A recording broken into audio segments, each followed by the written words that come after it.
down, you got me jumping like. Hey there! Welcome back to my channel. So for today's video, I'll be sharing with you the things inside my makeup pouch. So if you guys want to know the things inside my makeup pouch, please keep on watching. So this is my makeup pouch. I got this from Shopee for, I don't know, nakalimutan ko kung magkano. Yung Shopee haul ko, ililink ko down in the description box or yung card dito sa taas. Ayan.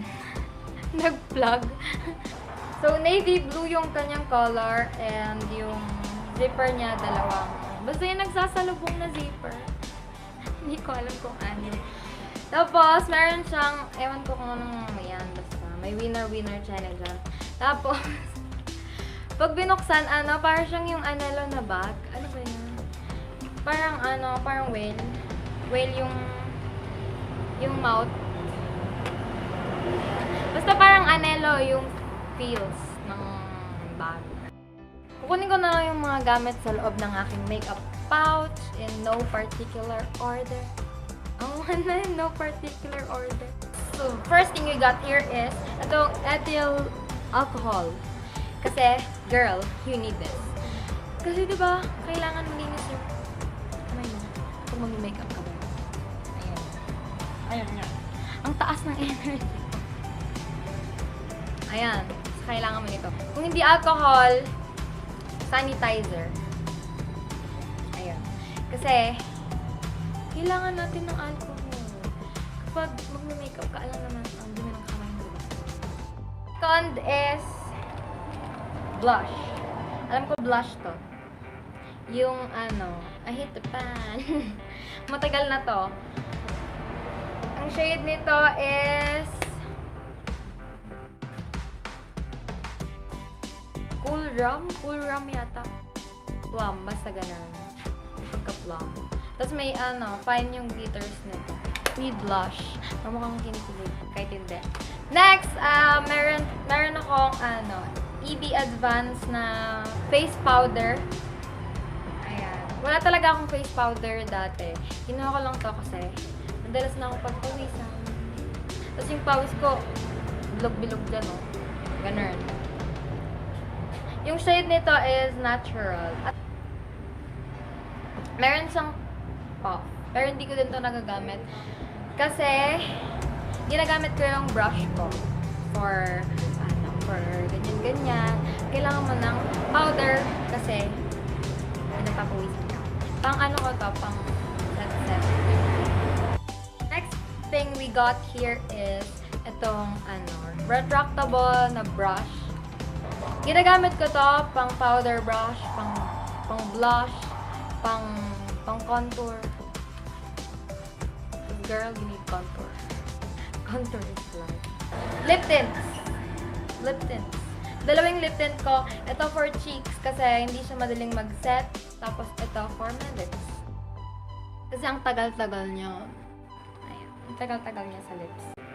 Pero nagiging choppy yung lips ko dito kasi maka-dry siya ng lips. Ayan. Yung shade nitong Tony Moly is Make It Tonight. Nasa Shopee haul ko din to. Go watch it.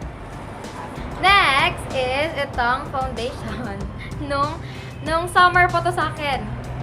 Ginagamit ko to almost every day kasi nga very, very, very, very light lang yung coverage nito. Pero nakakaitim siya ng mukha as in. Yung shade ko dito is beige. Ayan, beige.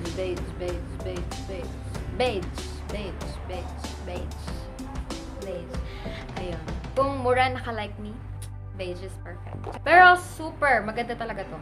Inaalo ko to dun sa LOL na foundation ko, yung liquid foundation ng LOL. Ang shade ko dun, nakalimutan ko na. Ilalagay ko down in the description box pag tignan ko mamaya. Next here is itong mine na hindi ko alam kung mine ba yung yung pronunciation nito, matagal to sa akin eh. Hindi ako madalas mag-curl ng lashes at saka hindi ko to madalas gamitin kasi matigas pa siya. Matigas.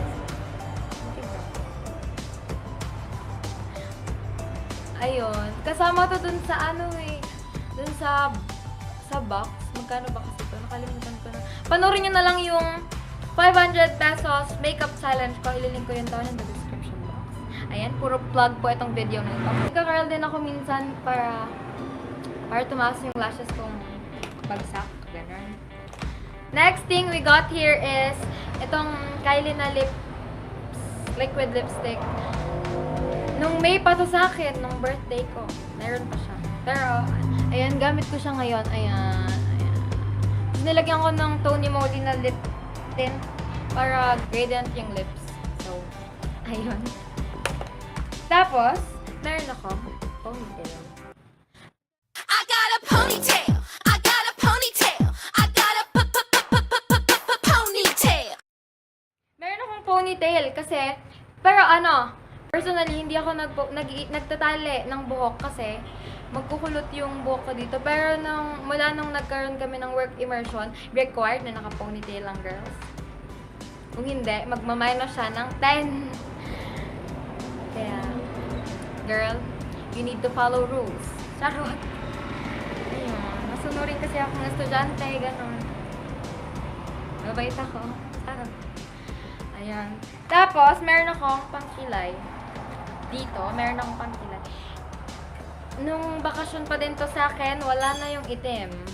Nabasag to. Tapos, merong natira sa gilid. Tapos yun na lang yung ginamit ko. Nabasag ko na siya. Pero ang ganda-ganda niya. As in, ang ganda-ganda talaga nito. Tapos, sa kilay ko, ang ginamit ko, itong brown. Pero hindi ako sanay na brown yung ginagamit ko sa kilay ko. Mas prefer ko na ngayon yung black. So, ayan. Ayan. Ayan. Girl, ayan. Gamit ko. Tapos, syempre, wala na yung applicator niyan. So, ang ginagamit ko, ayan, sorry, hindi siya presentable, madumi siya. Ang ginagamit ko is itong aking spoolie na Anastasia Beverly Hills Kuno. So, ayun, ito yung ginagamit ko. Maganda kasi ito, angled yung ganito niya, oh, ayan. At saka, ginagamit ko yon ng basa tong brush. So, ayan. So, next is itong Anastasia Beverly Hills na deep brow pomade ko, no?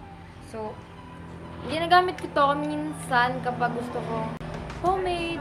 Pero kapag ayaw ko ng pomade, gusto ko ng powder, ito yung ginagamit ko.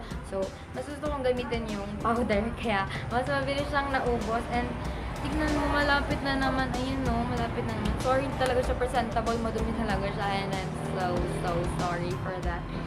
Tapos, ito, maganda din to. Pero kasi, parang,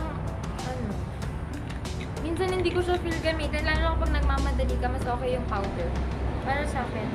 I-describe ko yung loob ng aking makeup pouch. Ngayon, wala na siyang laman. Ayan, wala na po siyang laman. Girl, wala na siyang laman. Meron siyang, tatlo pang maliliit na compartment sa loob. Ayan. Ayan, meron siyang ganyan. Tapos meron siyang dalawa pa dyan sa may side. Dalawa po. Ayan, dalawa. Na hindi naman nagagamit. Useless. Charot. So, ayan siya. Meron siyang brown dyan. Hindi ko kasi siya na-describe masyado kanina. Ayan yung likod. Basta mukha talaga siyang anelo. Kasi, may bakal yung bungangan nitong pouch. So, ayun. And that is it for this video, guys. Thank you so much for watching. And if you guys want more of me, please hit that subscribe button and the bell button beside it to get notified whenever I upload a new video. And always remember that when you're in doubt, you're living that out. Bye! 'Cause after the after party, we're gonna keep it going.